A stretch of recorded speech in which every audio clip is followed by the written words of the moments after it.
So, we all know Peter Griffin does a lot of completely unhinged stuff that should have easily warranted a divorce by now. Nobody look! This is a private, gross matter.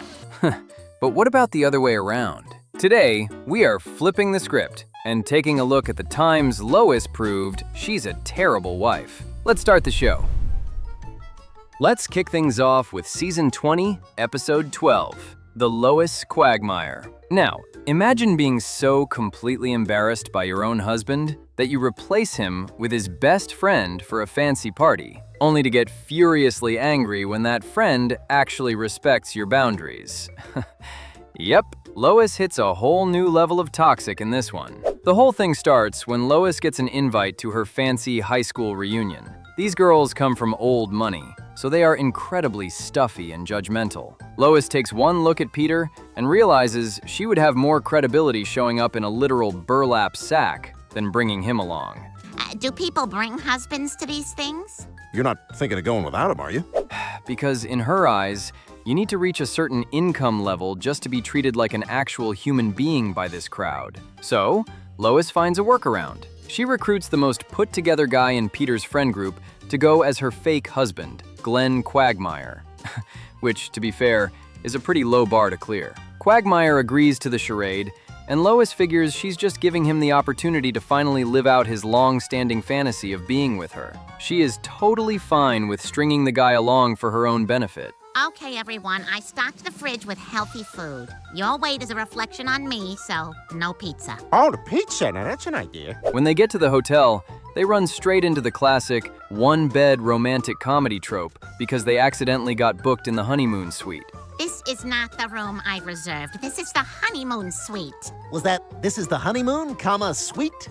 Or like, room? Now, Lois makes it explicitly clear she doesn't want Quagmire making any advances. But Quagmire actually ends up putting on the performance of a lifetime. He's a star husband. He smooth talks her old classmates with his bizarrely specific compliments, and even jumps on stage to play some smooth jazz. Honestly, for the first time ever, Lois is experiencing what it's like to have a partner she isn't completely ashamed of. But then, things take a weird turn. Quagmire respects her boundaries a little too much. Instead of hitting on her, he goes off to sleep with the hotel's cocktail waitresses. This is Jenna. You might remember her from hovering over your shoulder while pouring wine. I know I do. He doesn't even share the complimentary hotel champagne with Lois, opting to drink it with a waitress named Jenna instead. Instead of being relieved that her space was respected, Lois is absolutely furious. She confronts him, and her logic here is truly mind-boggling. She admits that she wanted Quagmire to try and make a move on her just so she could shoot him down.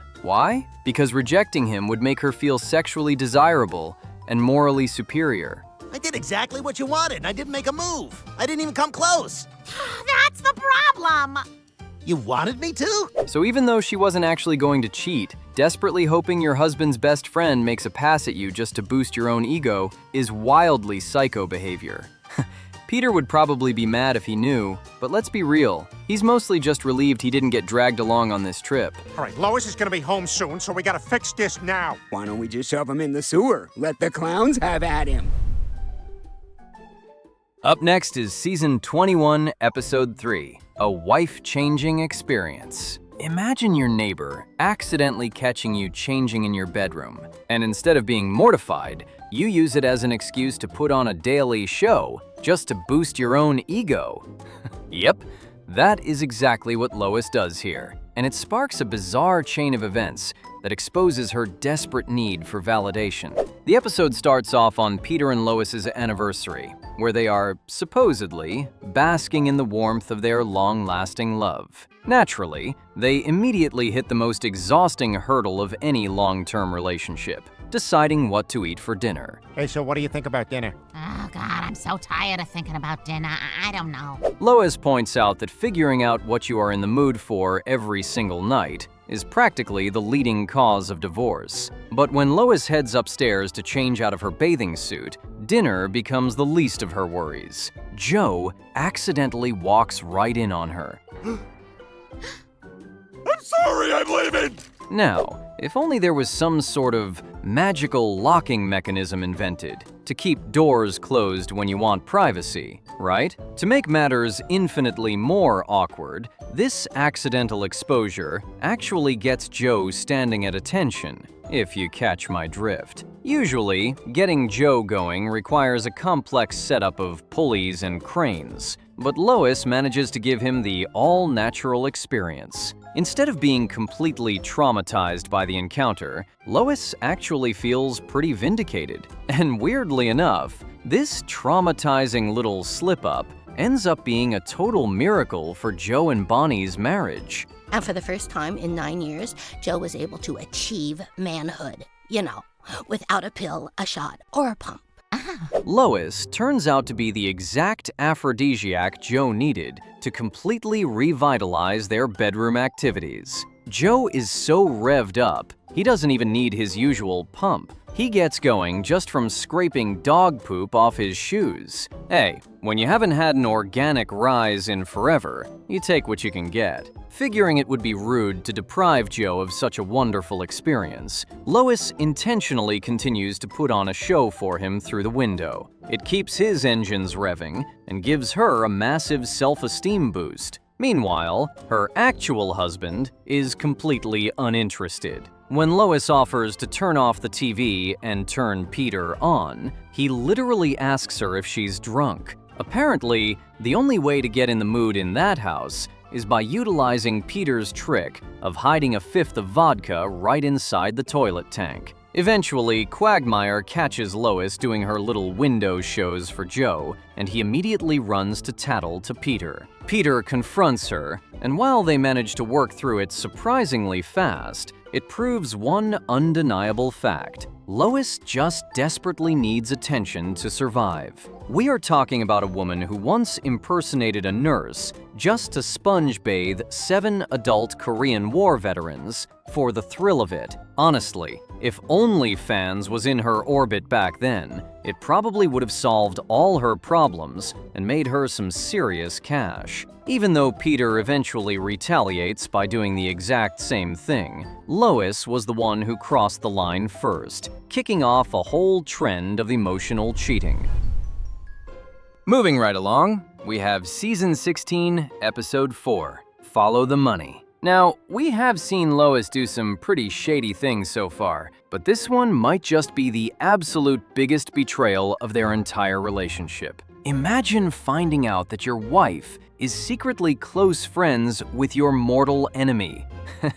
Yep, Lois really crossed enemy lines for this one. So the gimmick of this episode is that we follow a single dollar bill as it gets passed around all over Quahog. Wow, $1! 29 more cents and I can buy my Sharona on iTunes. Eventually, that dollar makes its way into a local coffee shop. And who do we see having a cute little meetup? Lois and Ernie the giant chicken. So this is Stuck at Work. Lois literally sits there, sipping her drink, and tells Ernie that even though he and Peter have their differences, she is so glad it hasn't affected their friendship. I'm sorry, what? How long exactly has this been going on? Are they just old acquaintances? Or were they old flings? Because that would definitely add a wildly messed up new layer to Peter and Ernie's endless, violent rivalry. Luckily for Peter, Ernie's wife Nicole seems to be on the exact same page as him. She wants absolutely nothing to do with the Griffins. When Lois tries to be friendly, Nicole gets super aggressive and straight up asks how Lois even knows her name.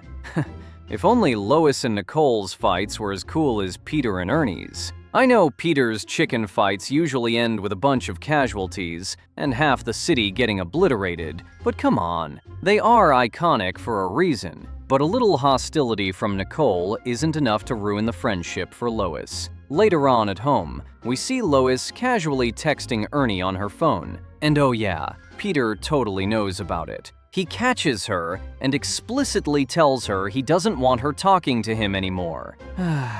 Sure, Lois isn't physically cheating on Peter here, but there is just something incredibly sad about your wife being all buddy-buddy with the one guy you hate most in the entire world. It feels like a massive emotional betrayal. Honestly, no wonder Peter constantly wants this chicken dead. We are 100% behind him on that sentiment. I don't want you talking to him anymore.